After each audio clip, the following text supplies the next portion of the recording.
싫지 않네요. 네, 캐모마일 차입니다.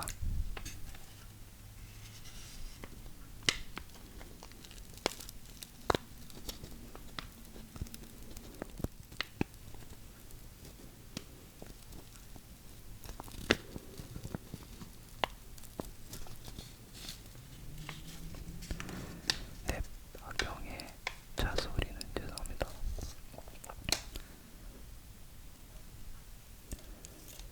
그리고 컵 너무 귀엽지 않아요?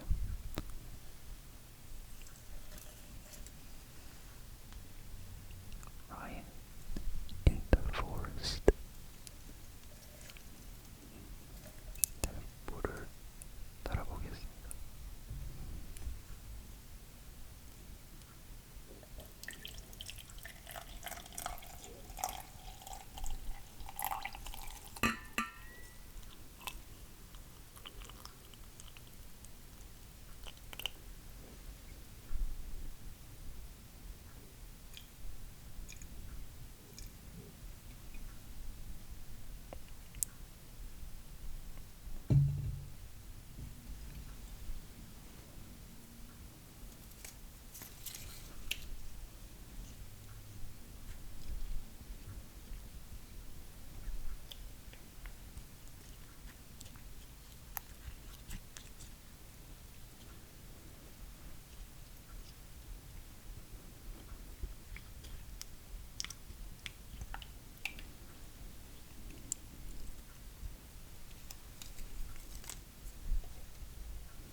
네, 이제 한번 읽어보도록 하겠습니다.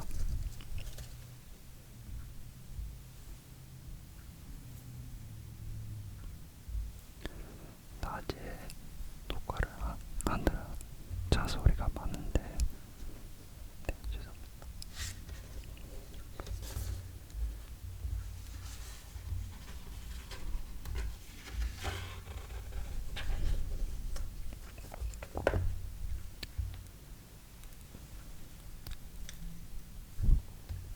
볼이 배던 날 해가 진다. 온 근력을 숨막히게 달구었던 해가 진다. 해가 지자 서쪽 하늘에 저녁놀이 금세 퍼진다. 한 줄기 바람이 불어왔다. 잠시 허리를 펴고 바람을 마주했다. 시원했다. 아버지, 어머니는 쉬지 않고 머리를 베었다. 한낮에는 뜨거운 햇볕 때문에 이를 더디게 했는데 지금은 낯질하는 손놀림이 몹시 바쁘다. 미안한 생각이 들어 다시 머리를 베기 시작했다. 부지런히 낯질을 해도 아버지 어머니를 따라잡기 힘들었다.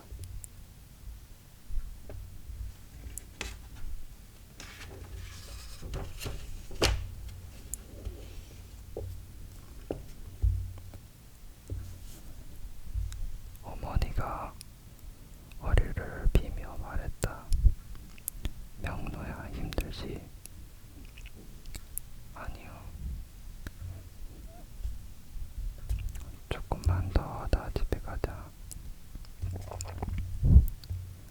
괜찮아요. 이 돈만 다 메고 가요. 그때 아버지가 말했다. 우리 명노가 힘이 나는 모양이구나. 해가 지니까 덥지도 않고 힘들지도 않아요. 어차피 오늘 다 배기는 들렸으니까 천천히 해라. 낮에 다치지나 말고. 예,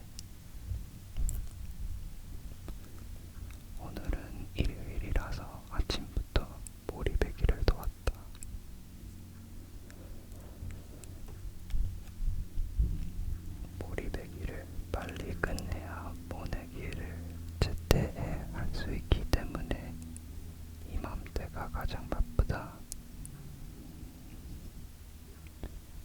네, 죄송합니다.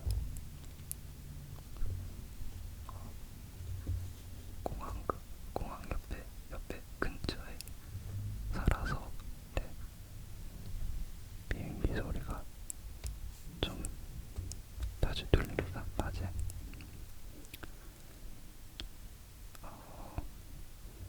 보토랑과 감나무 아래서 잠들었던 동생 명수가 투정을 부렸다. 엄마 배고파. 빨리 집에 가. 우리 명수 깨어났구나. 어머니는 일손을 멈추고 명수에게 다가갔다.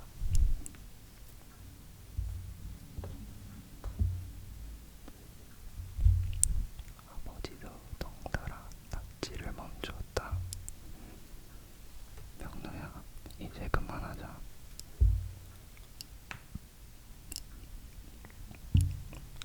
어휴, 허리야. 녀석 고생했다. 집으로 가는 길은 마음이 홀가분했다. 그런데 엄마를 쫄렁쫄렁 따라가던 명수가 칭얼거렸다. 엄마, 나이 보죠? 응? 그래, 이리 오너라. 엄마가 최고야. 명수가 어머니 등에 업히려 하자 아버지가 갑자기 소리를 질렀다. 명수야, 이리 와.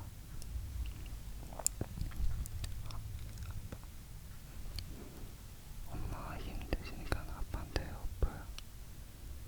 아빠 재고.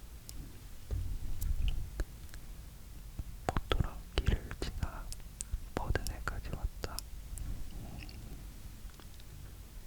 버드네는 우리 마을 가운데로 흐르는데 냇가에 버드나무가 아주 많다. 버드네에서 땀과 먼지를 씻을 때 하늘이 흐려졌다. 아버지, 비가 올 것 같아요. 글쎄다, 조금은 흐리기는 해도 비 올 날씨는 아닌데. 비가 오면 배가 너무 무리가 섰잖아요. 그때 명수가 불쑥 기어들었다.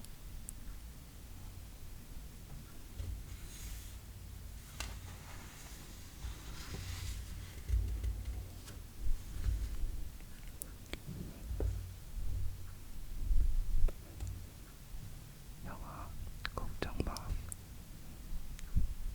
뭘? 비 오는 거 말이야. 왜? 아빠가 사다리다고 하늘에 올라가서 비닐로 하늘을 가리면 되잖아. 에이 바보야, 그런 게 어딨냐. 영아는 그것도 몰라. 아빠는 할 수 있어. 그렇지요, 아빠. 아버지가 웃음을 터뜨렸다. 하하하하, 우리 명수 말이 맞다. 봐, 내 말이 맞지. 영어는 아무것도 모르면서 큰 소리.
하겠어요.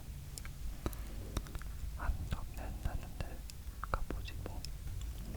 그럼 저도 밥 안에서 변하고 잡지요. 엄마 그냥 집에서 먹어요. 전 집에 가면 맛있는 거 많이 먹을 텐데 왜 그러냐. 남의 집이라 가기 싫어요. 싫었어요. 아버지가 고정을 했다. 사내 자식이 그렇게 숫기가 없어서 되겠냐. 여러 말 말고 가는 건 간다. 가는 거다.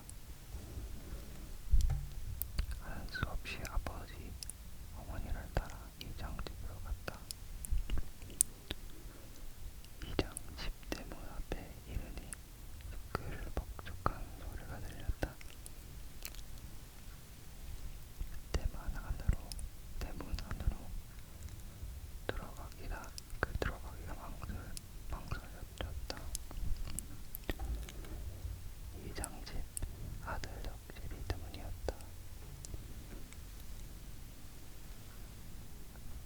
덕질이는 자기 마음에 들지 않으면 누구라도 글비고 떠돌렸다. 덕질이를 만나는 게 싫었다. 별로 잘못한 일이 없는데 또 덕질만 보면 떨리고 겁이 났다.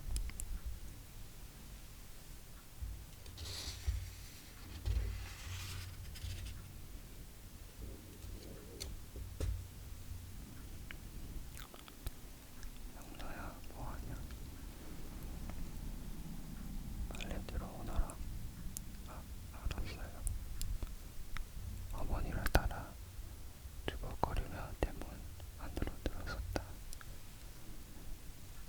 많은 사람들이 넓은 마당 여기까지 멍석 위에 둘러앉아 떠들썩하게 음식을 먹고 있었다. 멍석마다 사람들 또래가 달랐다. 노인들은 노인들끼리, 젊은 사람들은 젊은 사람들.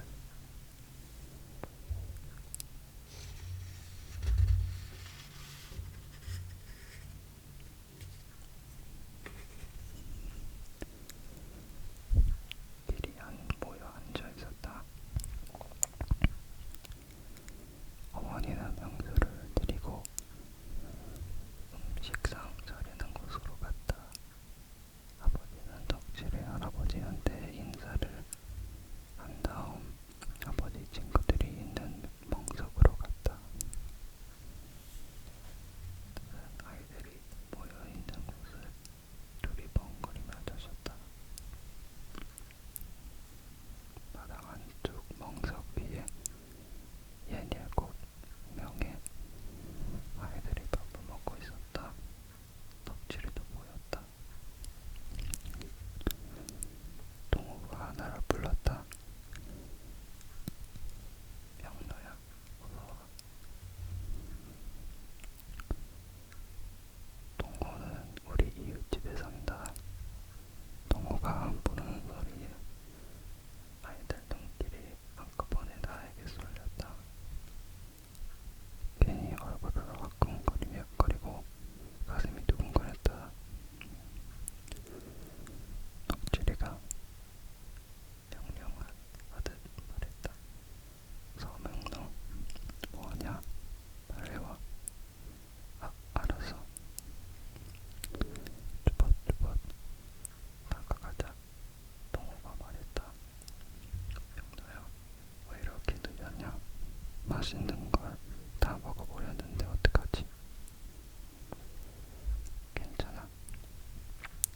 방 위에는 군데군데 빈 접시가 많았지만 음식을 가져다 달라고 말할 용기가 나지 않았다. 남아있는 반찬으로 밥을 먹었다.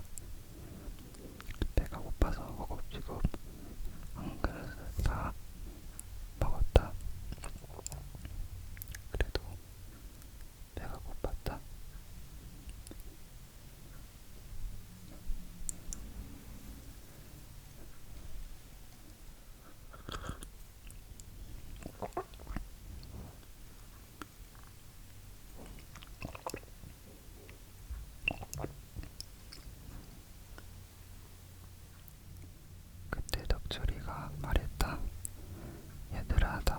그치? 와, 배불르다. 정말 맛있게 잘 먹었다.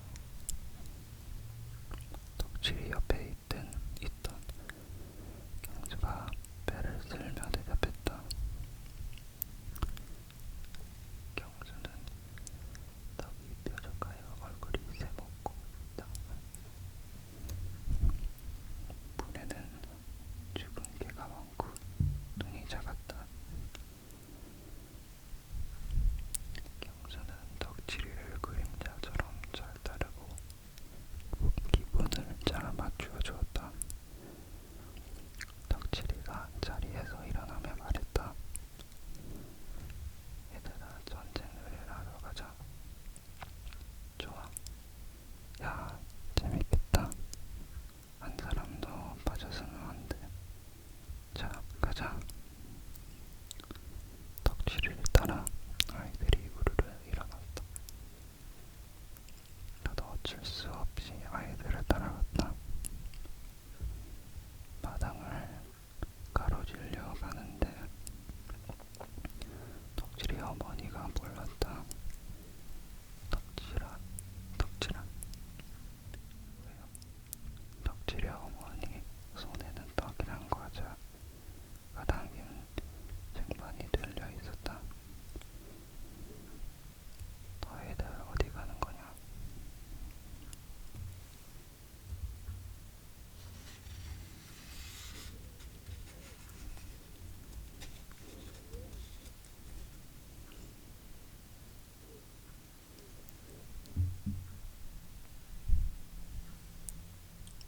밖에서 나가서 놀 거예요. 이것 좀 먹고 이것 좀 더 먹고 나가거라. 실컷 먹었어요.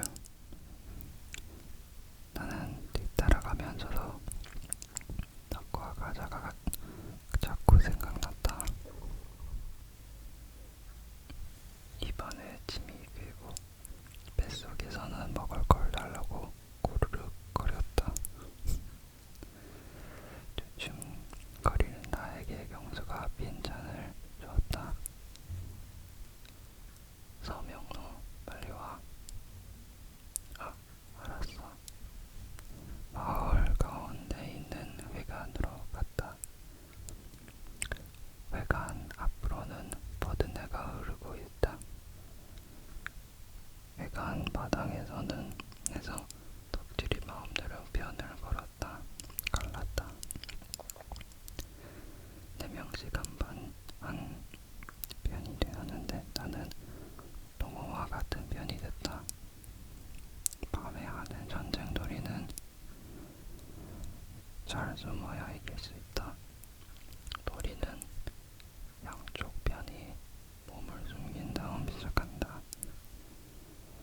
그런 다음에 상대방을 먼저 발견하면 이름을 부르며 당 하고 외친다.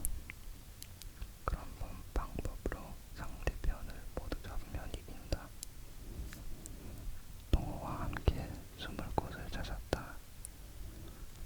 구름이 많고 달빛이 얇게 사방이 어두컴컴했다. 마을을 외관 뒤쪽은 보리논이었다. 아직 보리를 베지 않아 숨기 위해 두었다. 상대편인 덕질이와 경주는 보리논 쪽으로 갔다. 나와 동호는 버든의 다리 밑으로 숨었다.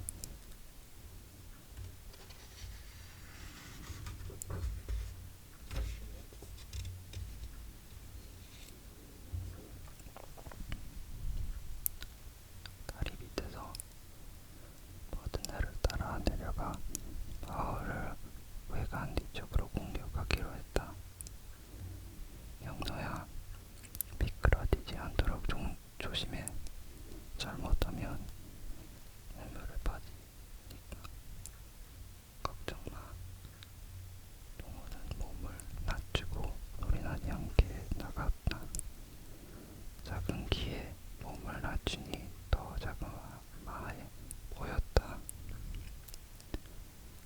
마치 고양이가 살금거리며 걷는 모양이었다.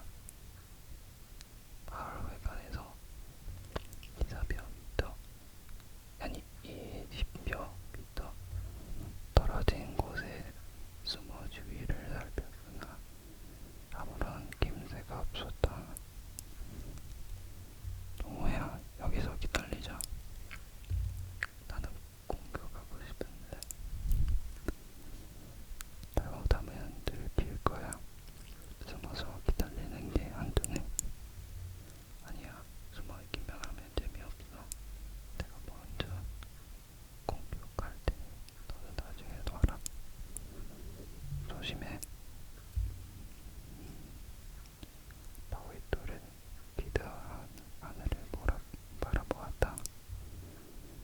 말케겐 밤하늘엔 별들이 아주 많았다. 별들은 제각기 독특한 빛깔로 이야기를 나누고 있었다. 가까이 보이는 그리고 밝은 별보다 저 멀리서 속삭이듯 깜빡이는 작은 별들이 더 신비했다. 전쟁 놀이가 시들했다. 배도 고팠다.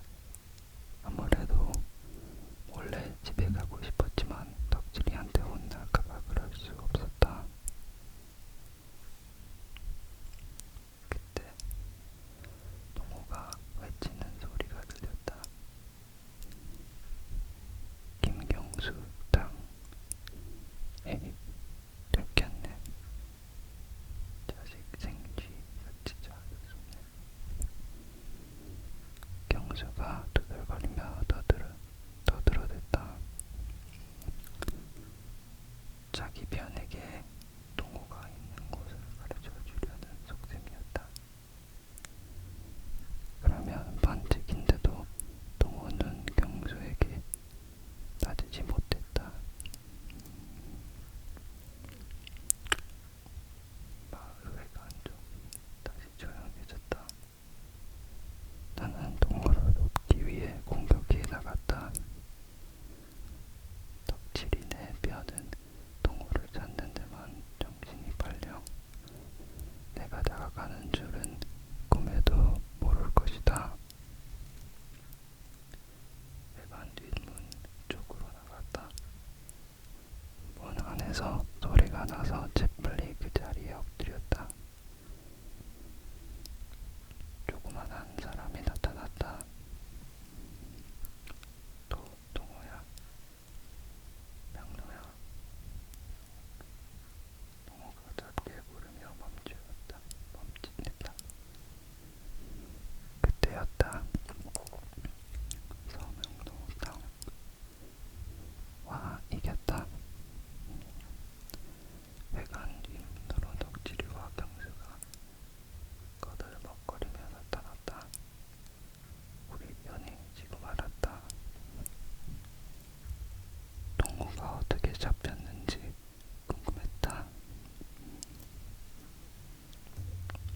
그리고 갑자기 회관 뒷문으로 왜 나타나는지도 알 수 없었다.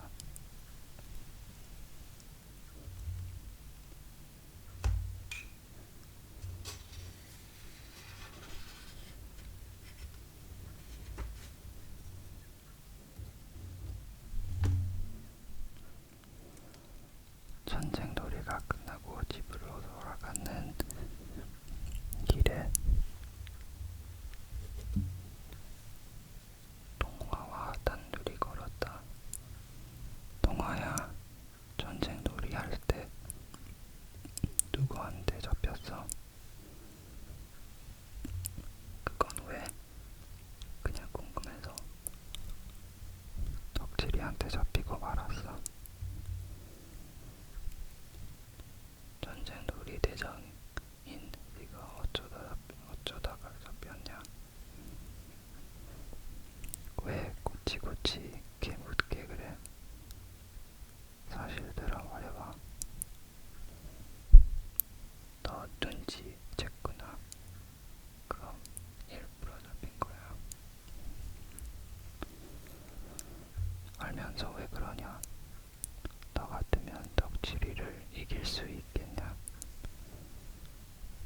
우리 편이 이기면 덕질이는 자기 편이 이길 때까지 계속 가지고 하자고 할 거야.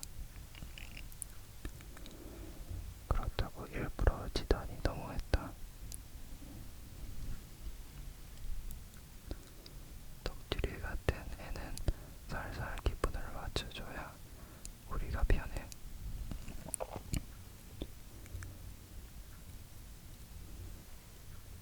그게 무슨 말이야? 야, 우리가 덕질이 성질 건드려봤자 이로울 게 뭐 있냐? 우리가 덕질이보다 싸움을 잘하는 것도 아니고 부자도 아니잖아. 하여튼 덕질이에겐 조심해야지 뭐. 동호 말에 가슴이 답답해왔다.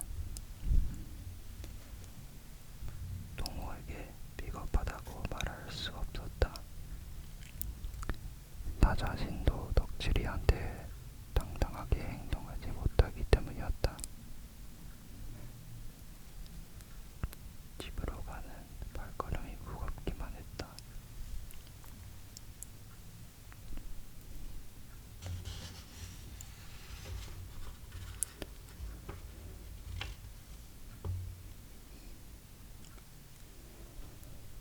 야, 저기 온다. 조용히 해. 덕질이가 나무를 하자 경수는 화들짝 놀리며 입을 다물었다.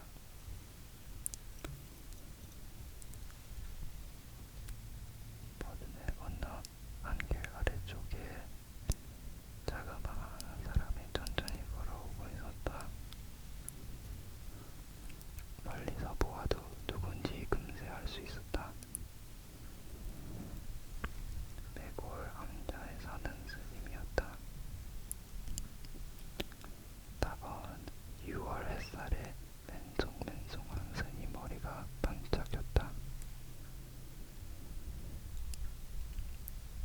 스님은 바랑을 쥐고 있었다.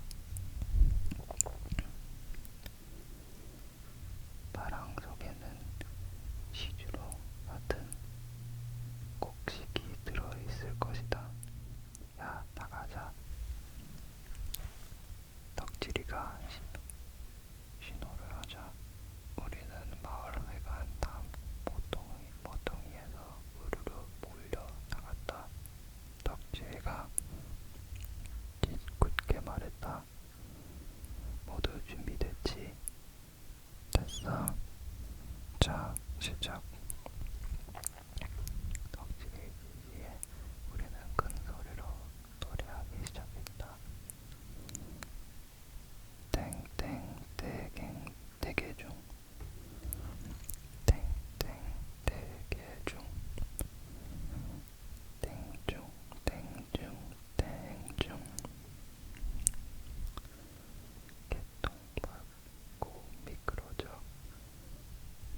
통통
덕질아, 서연이 저것이 땡중한데 우리들 집을 가르쳐주는 것 같다. 저거 하신 데가 정말 그런 것 같은데 큰일이다. 저 땡중이 우리 집에서 기다리면 어쩌지? 어휴, 서연이 저 못된 것. 덕질이와 경수 말에 나는 화가 났다. 서연이를 욕하는 두 녀석을 빼주고 싶었지만 용기가 나지 않았다. 덕질아, 땡중이 서연이한테 다른 걸 물어보는지도 모르잖아. 동호 말에 경수가 빈정댔다. 동호, 너 서연이 편들고 있어. 편드는 게 아니야. 별일도 아닌데 우리가 너무 걱정하는 것 같으니까 그러지. 저기 봐라. 서연이하고 가고 있잖아. 동호, 말대로 서연이는 가던 길을 가고 있었다. 그러나 스님은 자리를 떠나지 않았다. 네, 낮에 녹화를 못할 것 같네요. 다음부터는 맨날 새벽에 녹화를 해서 좀 힘들어서 낮에 한번 녹화해보자 했는데 새벽에 소리가 너무 많은 것 같아요. 그래서 네, 다음부터는 이제 밤늦게 보도록 하겠습니다.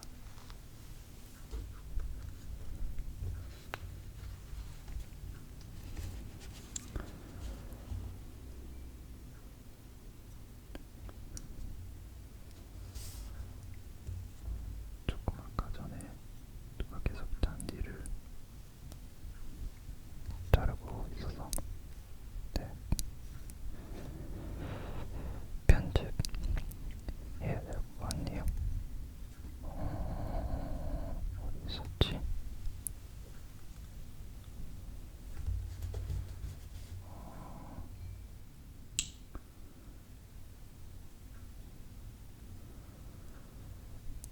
동호, 네 말이 맞을지도 모르겠다. 그렇지만 저 땡중이 저렇게 버티고 있으니 집으로 가기는 뚫렸어. 버든에 가서 고기나 잡아야겠다. 우리는 덕지리를 따라 버든으로 갔다. 버든에에서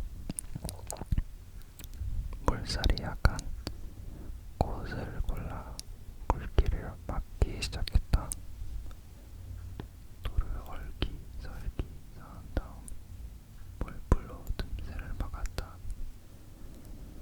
그러고 나서 진흙으로 메꾸니 더 이상 물은 스며들지 않았다. 드디어 물길이 막힌 버든의 한쪽 바닥이 드러나기 시작했다. 그러자 물고기들은 바닥거리며 아직도 물이 제법 괴어있는 바위돌 근처로 모여들었다. 버드네에는 버틀지, 붕어, 피라미, 메기, 깔견이, 모래무늬 같은 물고기들이 아주 많았다. 심심찮게 개와 뱀장어가 잡히기도 했다.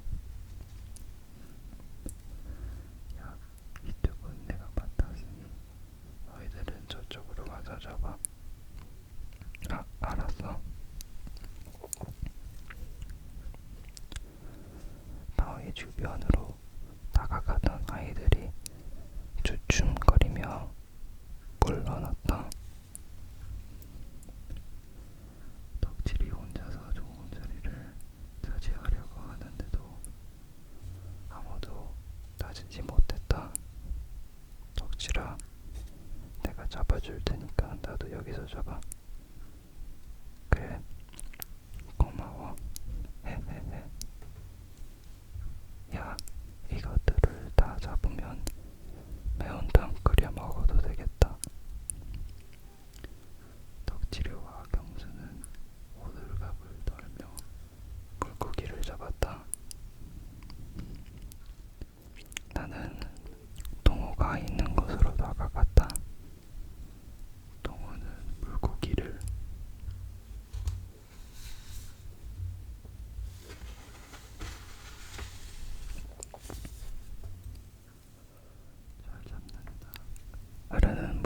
아주 잘 잡는다. 냇가 바위 틈에서도 개도 곧잘 잡아낸다. 동호가 물고기 떼를 쫓고 있었다. 물고기 몇 마리 물살을 거슬러 오르며 도망치다가 돌틈으로 숨었다. 동호는 눈으로 찍어 둔 물고기를 숨어있는 곳으로 살금살금 다가가 돌틈으로 손을 조심스럽게 넣어 재빨리 움켜쥐었다. 해가 살포시 넘어가고 나서야 집으로 갔다. 아버지, 어머니는 일 더해서 벌써 돌아와 있었다.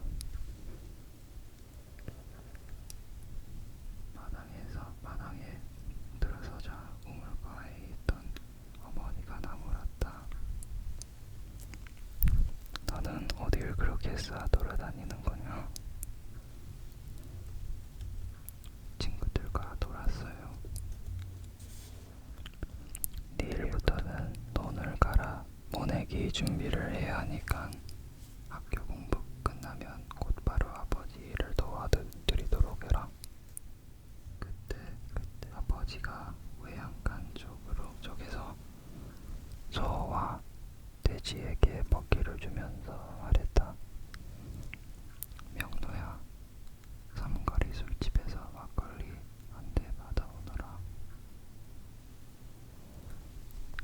예. 어머니 옆에 있던 명수가 끼어들었다. 명아, 나도 같이 가. 너랑 가면 너무 늦어서 안 돼. 씨, 나도 가고 싶은데 안 된다니까. 엄마, 빨리 돈 주세요. 얘다, 어서 다녀오너라. 명수를 떼어놓으려고 불이 나게 뛰었다. 오른손에 든 주전자가 달그락거렸다. 우리 집 아래쪽에 있는 서연이네 집 앞까지 왔다. 대문 쪽으로 살피며 살금살금 걸었다. 서연이와 마주치기 싫었다. 아까 스님을 놀리다가 서연이에게 들킨 것이 아직도 마음에 걸렸다. 동구 밖 빈터를 지나면 다리가 있다. 다리를 건너면 길 양 옆으로 논들이 펼쳐져 있다. 오른쪽 위로 펼쳐진 들판이 사장들이다. 아주 오랜 옛날에 활을 쏘았다는 터가 있어서 붙여진 이름입니다. 들판엔 벌써 징기절을 끝내고 모내기 준비를 마친 것도 있었다. 사장들을 바라보며 5분쯤 더 가면 삼거리 술집이 있다.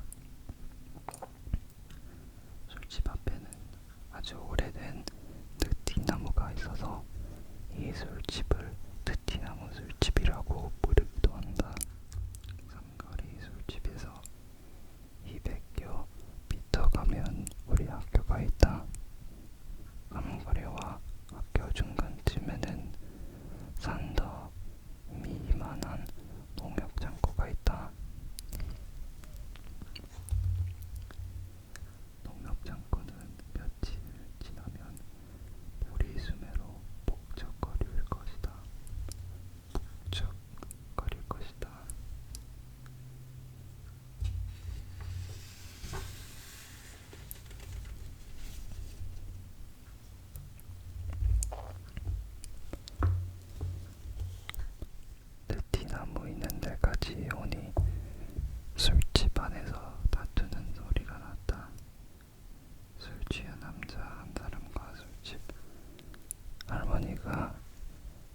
집에 가서 벌써 많이 취했어.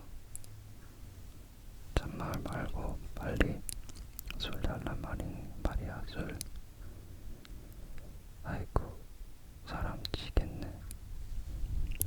주정꾼이 벌떡 일어나자 술집 할머니가 뒷걸음질을 쳤다. 주정꾼은 키가 굉장히 컸다. 구부정한 몸집인데도 머리가 천장에 닿을 듯이 했다. 주정꾼이 비틀거리며 할머니에게 소리쳤다. 왜 술을 안 주는 거야? 이놈의 술집 몽땅 부셔 버릴 테다. 아이고, 사람 살려.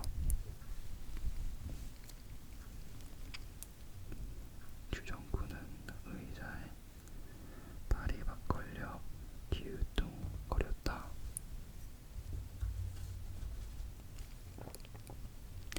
넘어지지 않으려고 탁자를 붙여보려다 탁자와 함께 넘어지고 말았다.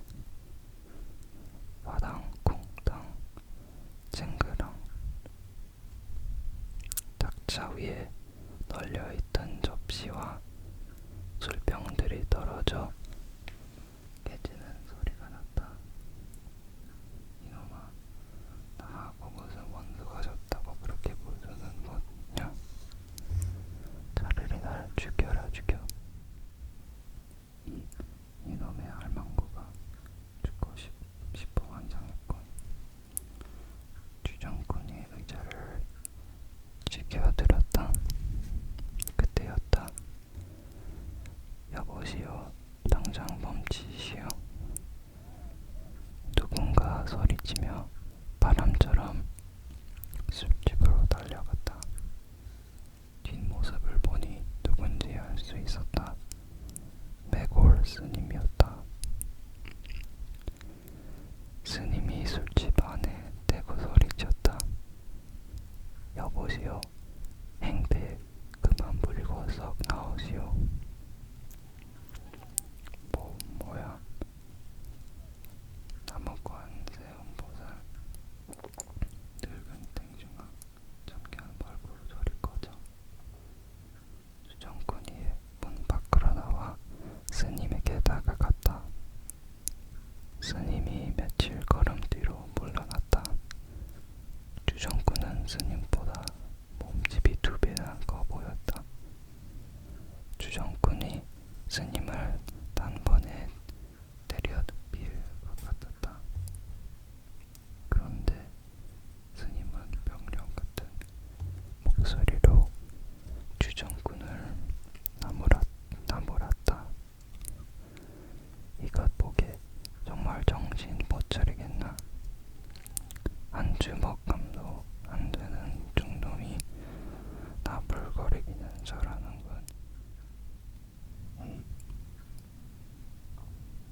주정꾼 이 스님을 덮쳤다.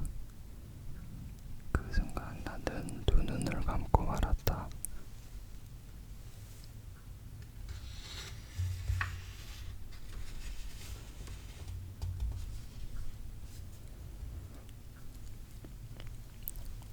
어구. 내가 눈을 떠보니 주정꾼이 땅에 골을 박고 넘어져 있었다. 주정꾼이 일어나더니 악에 갇힌 소리를 냈다.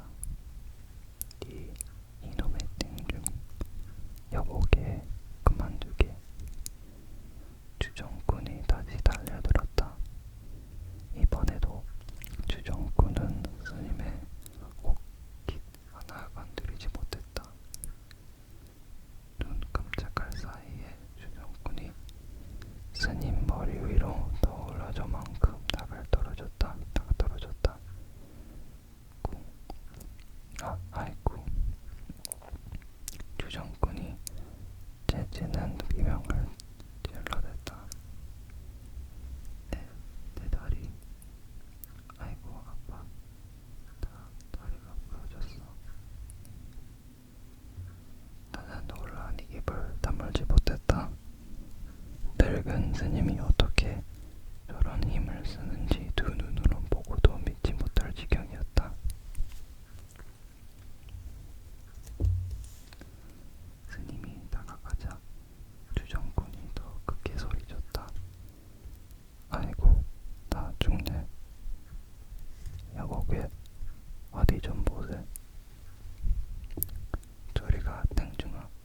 아이고 내 다리. 어디 좀 보세나. 스님이 발을 만지자 주정꾼은 자지러지는 소리를 냈다.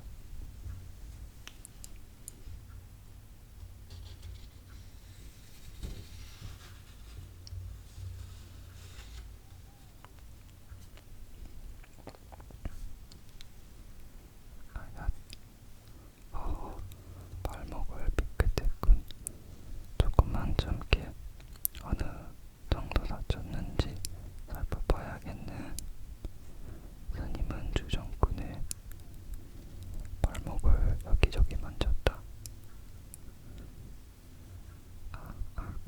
나중에 여보게 많이 다치지는 않았지만 앞으로 얼마 동안은 거동하기가 불편할 것을 내가 자네 집에 가끔 들러 짐을 넣어줄 테니 너무 걱정 말게나. 주정꾼이 불죽은 목소리를 대꾸했다. 병주고 약 주시는군. 주정꾼은 신경질을 부리며 일어나더니 절뚝거리며 걸어갔다. 어깨를 늘어뜨리고 가는 모습이 불쌍했다. 나중에 또 보세. 주정꾼은 대꾸도 않고 절뚝거리며 어둠 속으로 사라졌다.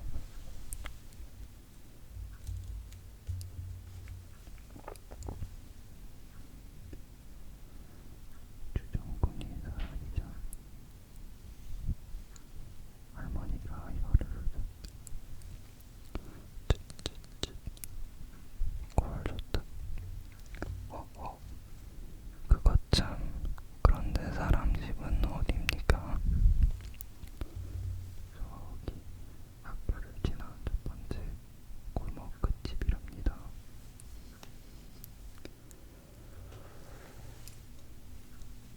아, 그래요. 그럼 소송은 이만 가보겠습니다. 스님, 잠깐만요. 할머니는 집 안으로 돌아가서 나른한 바가지를 퍼왔다. 고맙습니다. 너무 간세요. 몰라. 스님이 길 아래쪽으로 가면서 말했다. 참, 할머니, 저기 느티나무 뒤에 손님이 있으니 살펴보시지요. 손님이라고요? 스님에게 들켜서 가슴이 뜨끔했다. 낮에 스님을 놀렸던 일이 죄스럽기만 했다. 아마 놀라서 겁을 먹은 모양입니다. 살펴가십시오, 스님. 스님이 사라진 뒤에 술을 사서 집으로 왔다. 그날 밤 스님 꿈을 꾸었다. 마을 아이들 스님을 땡중이라고 놀리는 꿈이었다. 아이들이 스님을 놀리고 있을 때 나는 숨어서 지켜보고만 있었다. 스님이 바람처럼 달려와 아이들을 공깃돌 다루듯 혼내주었다. 덕칠이와 경수도 혼이 났다. 나는 기분이 좋아서 웃다가 잠에서 깨어났다. 잠이 깨고 나서도 한동안 웃음이 가시지 않았다. 스님을 꿈속에서 만나려고 또 잠을 잤다.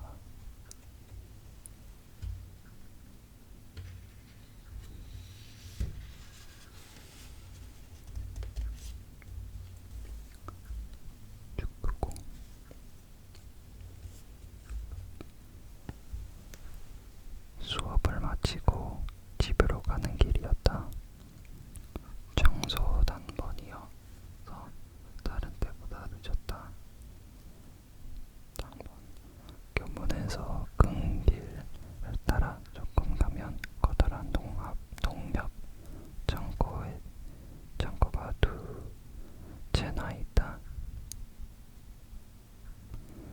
창고는 농민들한테 사들인 곡식을 모아두는 곳이다. 지금 창고 앞 널따라는 마당에서는 보리수매를 하고 있을 것이다. 오늘 아침에 아버지는 보리 30여 가마를 쏟아알고지에 실어 날랐다. 그것을 다 팔면 돈이 많을 것이다. 아버지한테 가면 용돈을 줄지도 모른다. 설레는 마음으로 창고 앞까지 갔다. 그런데 벌써 보리 수매가 끝났는지 잔뜩 쌓여있는 보리 가마니를 사람들이 창고 안으로 달르고 있었다. 여기저기 둘러보아도 아버지는 보이지 않았다. 마음속에서 용돈에 대한 기대감이 와그르르 무너졌다. 더벅더벅 집으로 갔다.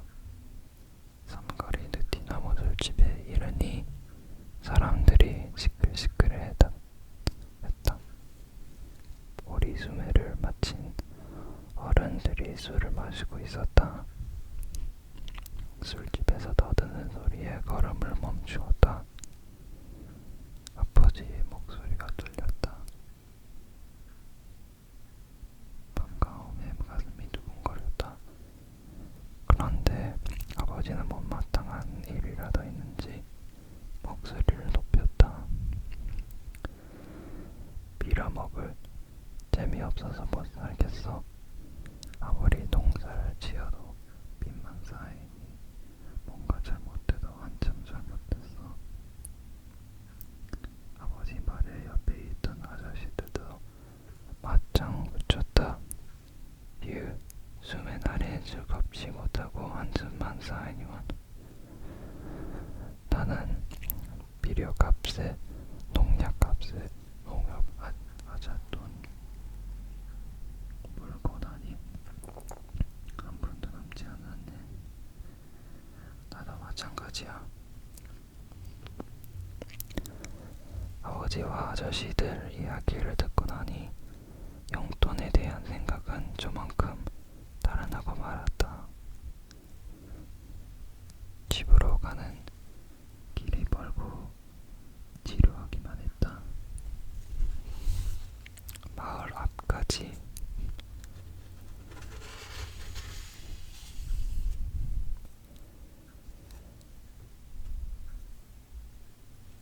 오니 빈터에서 아이들이 축구를 하고 있었다. 동우가 나를 발견하고는 뛰었다. 동우는 자그만한 키 때문에 6학년인데도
덕질이었다. 그때부터 덕질이만 보면 주눅이 들었다. 나와 동호가 다가가자 덕질이는 짜증 섞인 목소리로 말했다. 왜 그리 동작이 느리냐? 발랑발랑 와야지. 미안해. 우리 편이 한 명 모자리니까 명도 너는 우리 편 골키퍼에. 알았어. 덕질이하고 한 편이 돼서 기분이 좋았다. 시합을 하면 언제나 덕질이 편이 이기기 때문이다. 이었다. 덕질이가 운동을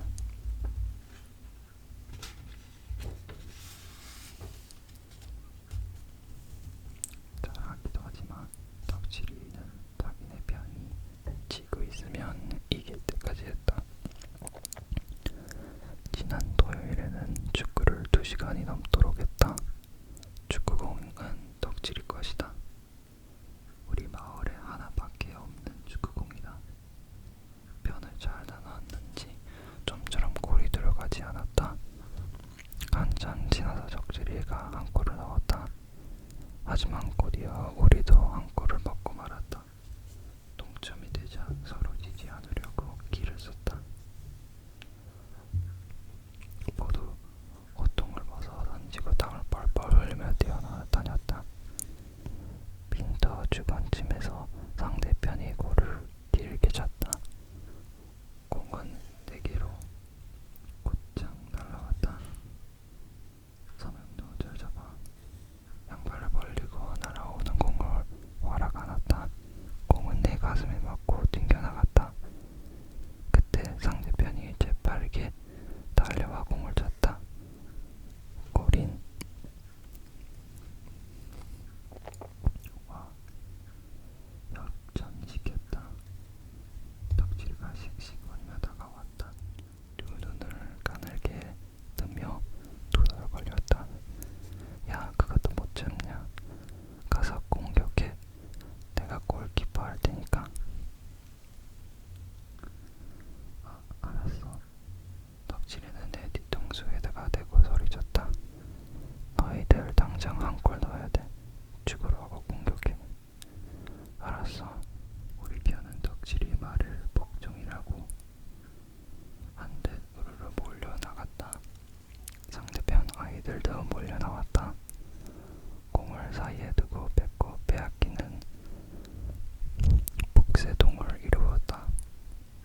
모두 뒷석이고 보니 누가 같은 편인지 모를 지경이었다. 그런 가운데 공이 내 발 밑에 있는 것 같아 힘껏 내질렸다. 뻥! 흙먼지가 일면서 공이 터지는 소리가 났다. 그 순간 모두가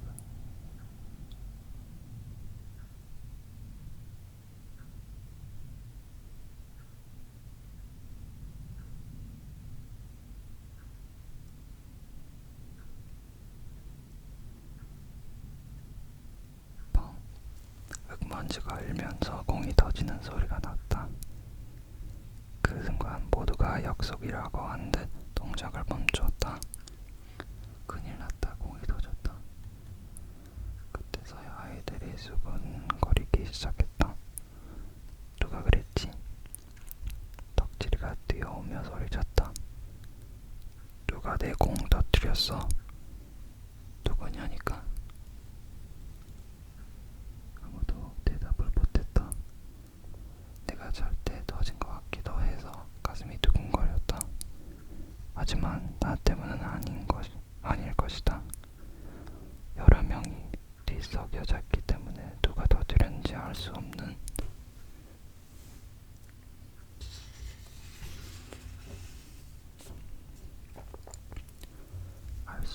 일이었다. 덕질이가 작은 눈을 부라리며 말했다. 빨리 자수해.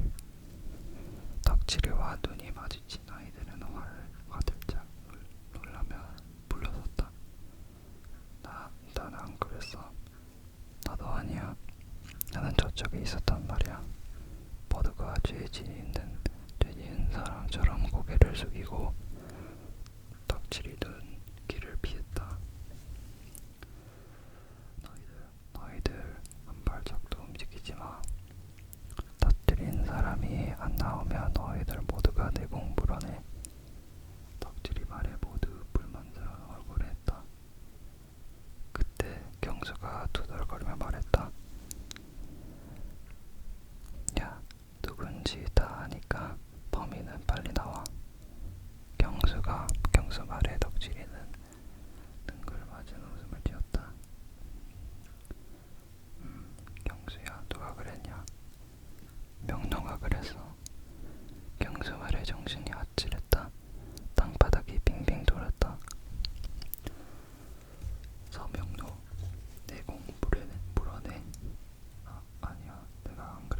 있겠습니다. So we'll stop here for now. I'm sorry about all the edits that I'm gonna have to be doing. Next time I promise that I will do it in the night when everyone is asleep, because even though the place that I'm recording is in the suburbs, it's next to a small airport. 조그마한 공항 옆에 있어서 비행기 소리하고 차가 다니는 소리하고 학교도 옆에 있어서 집으로 가는 애들 소리도 나고 그래서 네, 죄송합니다.